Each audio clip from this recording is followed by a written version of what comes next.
আচ্ছা, এই আলাপটা করে রাখতে চাই। মানে একটা জিনিস খেয়াল করছেন যে একটা সরকারি চাকরি আর একটা বেসরকারি চাকরি, ধরেন ঊর্ধ্বতন পোস্ট, দুইটার ভেতরে ডিফারেন্সটা আসলে কি? একজন ব্যক্তি যিনি একটা বেসরকারি প্রতিষ্ঠানের যদি ধরুন হাই পেইড স্যালারিতে জব করে, তাহলে তার কিন্তু অনেক দায়িত্ব এবং তাকে কিন্তু অনেক বেশি কনসার্ন থাকতে হয় এবং তার স্যালারি যতই হোক না কেন তাকে তার যে বস মানে মালিক, তাকে সবসময় উইথ ডিউ রেসপেক্ট তার সাথে কথা বলতে হয় এবং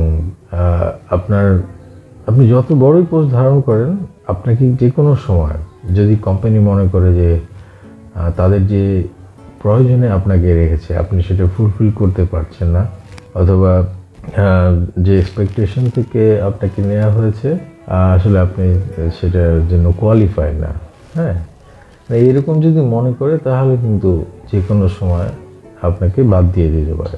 আপনি সেখানে হয়তো অনেক টাকা বেতন পাচ্ছেন, কিন্তু তারপরেও কিন্তু আপনার চাকরিটা যে কোনো সময় চলে যেতে পারে যদি আপনি সেই রকমের স্যাটিসফ্যাক্টরি পারফরমেন্স না করেন এবং যে মালিক সে আপনার কাছ থেকে সর্বোচ্চ যে আপনার সার্ভিসটাকে মেক শিওর করবে। তো এটা হচ্ছে বেসরকারি চাকরির সিস্টেম। এখন ধরেন সরকারি একজন ঊর্ধ্বতন কর্মকর্তা, তার ব্যাপারটা আসলে কীরকম? পুরোপুরি উল্টো।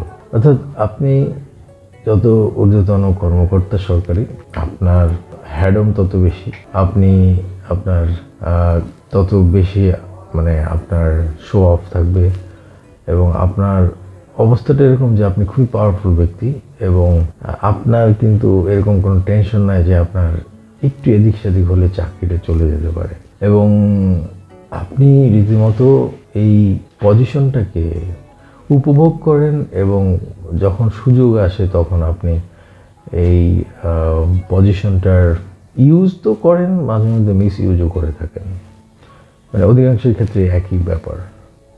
এখন একটা জিনিস খেয়াল করে দেখেন, একজন বেসরকারি কর্মকর্তা, ঊর্ধ্বতন কর্মকর্তা, সে একটা কোম্পানির এমপ্লয়ি এবং সেই কোম্পানিটা একটা রাষ্ট্রের তুলনায় নগণ্য কিছুই না বলতে গেলে, কিন্তু সেই কোম্পানির এমপ্লয়ি হিসেবে সেই ঊর্ধ্বতন কর্মকর্তাকে অনেক বেশি সিনসিয়ার থাকতে হয়।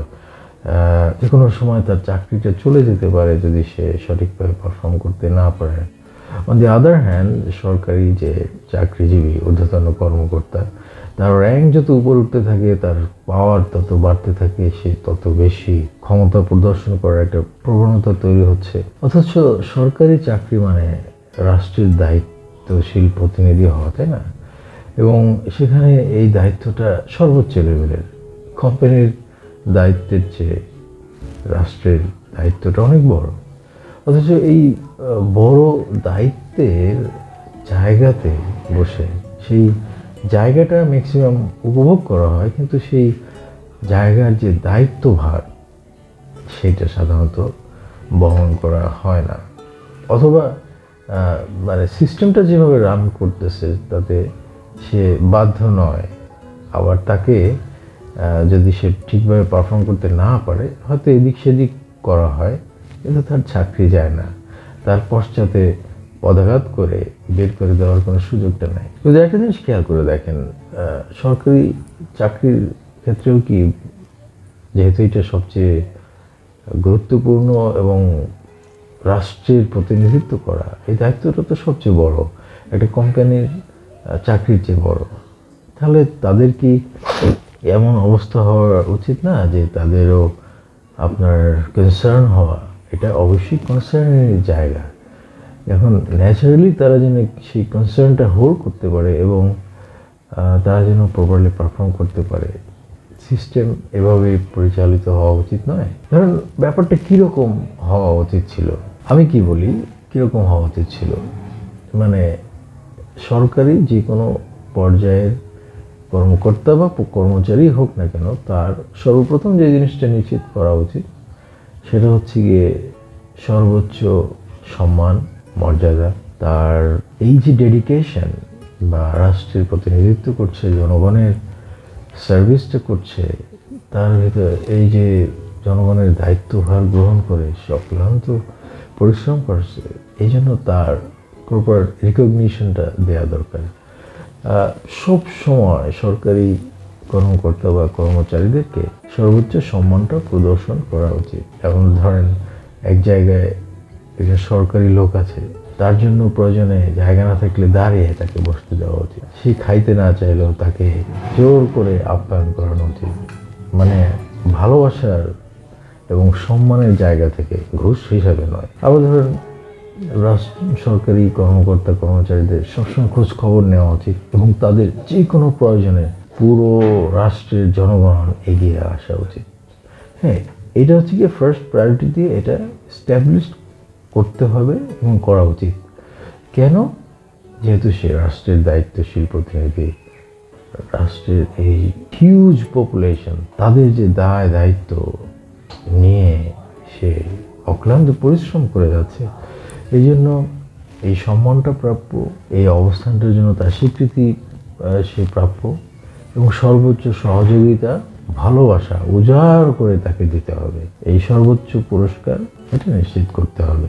এইটা করার পরে যেহেতু সে সব জায়গায় সম্মানিত, মর্যাদাবান এবং সবাই ভালোবাসে, সহযোগিতার হাত বাড়িয়ে দেয়, আন্তরিকতার সাথে এগিয়ে আসে, অতএব তার যে কোনো সমস্যা যেহেতু জনগণ তার পাশে আছে, সুতরাং তার পক্ষ থেকে সর্বোচ্চ স্যাক্রিফাইস এবং ডেডিকেশনের মাধ্যমে রাষ্ট্রের জনগণের যে দায়িত্বটা তার উপর অর্পিত হয়েছে সেই কাজটা তার করা উচিত। কিন্তু সে যদি তার পজিশনের দায়িত্বভার অনুভব করে সেই দায়িত্বটা যথাযোগ্য দায়িত্বশীলতার সাথে, আপনার সিনসিয়ারিটির সাথে পালন যদি সে না করে, গাফিলতি করে, এরপরে হচ্ছে গিয়ে সে যদি তার এই পজিশনটার ওয়েটটা অনুভব করে, এর পাওয়ারটা অনুভব করে, এখান থেকে যদি ধান্দাবাজি শুরু করে, দুর্নীতি করতে শুরু করে এবং অপ্রয়োজনীয় নানা ভাউচার প্রজেক্ট সৃষ্টি করার মাধ্যমে এই জনগণের অক্লান্ত পরিশ্রম এবং ঘাম ঝরানো যেই টাকায় রাষ্ট্র পরিচালিত হয় সেই টাকা থেকে চুরি করে, তাহলে কি করতে হবে? যেহেতু আমি প্রথমেই বলেছি তাদের এই দায়িত্বভার গ্রহণ করার কারণে সর্বোচ্চ পর্যায়ের সহযোগিতা, আন্তরিকতা, ভালোবাসা, সম্মান, মর্যাদা সব কিছু নিশ্চিত করা হচ্ছে, কারণ রাষ্ট্রের জনগণের দায়িত্ব নিয়েছে, অক্লান্ত পরিশ্রম করে এই দায়িত্বভার গ্রহণ করে সে কাজ করে যাচ্ছে। কিন্তু সে এই ভালোবাসা, এই সম্মান, এই মর্যাদা এইটাকে অনুভব না করে, এইটার প্রতি সম্মান প্রদর্শন না করে, তার পোস্ট বা পজিশনটার মিসইউজ করে, ক্ষমতা অপব্যবহার করে, ধান্দাবাজি করে, জনগণের টাকা চুরি করে, রাষ্ট্রের যেই কাজগুলো গুরুত্ব দিয়ে করা উচিত সেই কাজগুলো না করে রাষ্ট্রকে আরও পিছিয়ে যেতে সহযোগিতা বা জেনে শুনে পিছিয়ে নিয়ে যায়, সে অবস্থা আসলে কী করা উচিত? যেহেতু তাদের জন্য বলেছে যে সর্বোচ্চ সম্মানটা নিশ্চিত করা হয়েছে এবং সেটা মেনটেন করা হচ্ছে, এরপরেও যে এই উল্টাপাল্টা কাজ করবে তার জন্য সর্বোচ্চ শাস্তি বিধান থাকা উচিত, জবাবদিহিতা নিশ্চিত করা উচিত। একটি বেসরকারি চাকরির ঊর্ধ্বতন কর্মকর্তা যেমন যে কোনো সময় তার চাকরি যাওয়ার একটা অপশন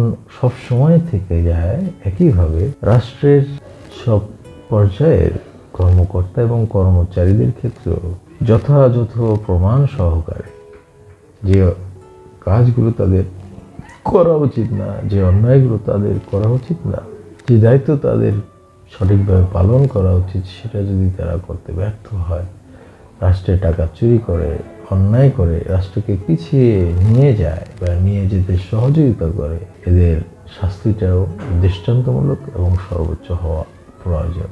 যতদিন পর্যন্ত এই বিধান নিশ্চিত করা না হবে ততদিন পর্যন্ত এই জাতি এবং রাষ্ট্র আস্তে আস্তে আরও অধঃপতন হতেই থাকবে। 53 বছরেও কোনো পরিবর্তন হয়নি, আর এইভাবে চলতে থাকলে পরিবর্তনের কোনো প্রত্যাশা করা ঠিক হয় না। তাহলে এই পরিস্থিতির সূচনা বা পরিবর্তনের সূচনাটা কীভাবে হতে পারে? আমার দৃষ্টিতে যে কোনো পরিবর্তন বলেন, ভালো পরিবর্তন, সবচেয়ে গুরুত্বপূর্ণ দায়িত্ব হচ্ছে গিয়ে সাধারণ জনগণের। সাধারণ জনগণ আসলে সাধারণ জনগণ নয়, তারা আসলে অসাধারণ, কিন্তু তারা তাদের এই অসাধারণত্বটাকে বুঝতে পারছে না। তাদের এটা বোঝা উচিত। সিনসিয়ারলি তাদের যে দায়িত্বটুকু সেটুকু পালন করা উচিত। রাষ্ট্রের জন্য সঠিক জনপ্রতিনিধি নির্বাচন করা উচিত। অযোগ্য কুযোগ্য ব্যক্তি দলকানা হয়ে আন্দাজে একজনকে নির্বাচন করা উচিত নয়। 53 বছরে এই কাজটাই আমরা করে এসেছি মেজরিটি মানুষ, যার কারণেই আজকে রাষ্ট্রের এই অবস্থা। এবং ওভারঅল পরিস্থিতিটা আসলে কি রাষ্ট্রের, সে সম্পর্কে এটা নিশ্চিত আমরা অধিকাংশই ধারণা রাখি না। কিন্তু পরিবর্তনটা সম্ভব শুধু জনগণের মাধ্যমে, অন্য কারো মাধ্যমে নয়। এক্সাম্পল হিসেবে দেখেন, এই যে জুলাই বিপ্লব বলা হয়, কারা করেছে? সাধারণ জনগণ। তারা এই সময়টাতে ইউনাইটেড হয়ে এইটুকু কাজ সম্পন্ন করেছে। আফসোসের বিষয় হচ্ছে 53 বছরে এরকম অনেকবার চেষ্টা করেছে, পরিবর্তন শুরু হয়েছে, তারপর আবার যেইলাও সেই পদ্ধতি পরিণত হয়েছে। এর কারণটাও খুব সহজ। এই কারণটা হচ্ছে এই রাষ্ট্রে কোনো সিস্টেম এক্সিস্ট করে না যার মাধ্যমে সঠিকভাবে রাষ্ট্র পরিচালিত হওয়া দরকার। একইভাবে এ রাষ্ট্রে কোনো সাপোর্ট সিস্টেম নাই যার মাধ্যমে জনগণ ইউনাইটেড থাকবে, জনগণ সঠিক জ্ঞান রাখবে, সচেতন থাকবে এবং তাদের দায়িত্বটা পালন করবে। যতদিন পর্যন্ত এগুলো না হবে, আর এগুলো হওয়ার ক্ষেত্রে সবচেয়ে গুরুত্বপূর্ণ দায়িত্ব হচ্ছে জনগণের, কারণ তাদের মাধ্যমেই তারা জনপ্রতিনিধি নির্বাচন করে এবং সেই জনপ্রতিনিধিরাই এই 53 বছর আজকে রাষ্ট্রকে এইখানে নিয়ে আসছে। অতএব তাদের ঘাড়েই সবচেয়ে বড় দায়িত্ব। তারা সঠিকভাবে পালন করতে পারলে রাষ্ট্র এই অধঃপতন থেকে আস্তে আস্তে উপরে ওঠার যাত্রাটা শুরু করতে পারে। আর যদি এভাবেই চলতে থাকে, পরিস্থিতি আরও খারাপ হবে, তাকে ঠেকাতে পারবে না।